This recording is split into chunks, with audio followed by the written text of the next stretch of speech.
Happy Sunday morning. This is laid off lesson number 36, I believe, and this one is about interviewing with multiple stakeholders.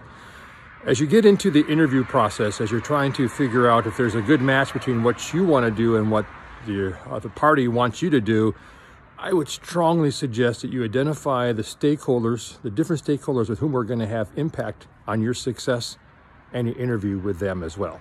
Now, I know that risks the process, it extends the process, because you might meet somebody who really doesn't like you and blackballs you and such. But I think it's critical that you identify and you interview with as many different stakeholders as possible to understand what their win conditions are. What are they trying to achieve? Why has this have not been successful in the past? And how do they envision this being successful for them?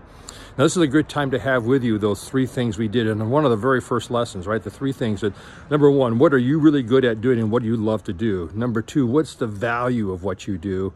And number three, what are your credentials? You have that in your back pocket. As you talk to these people, now you can go from an interview to an ideation session, to a brainstorming session. We're trying to figure out, okay, well, you need the following sort of things done. I bring this sort of following things.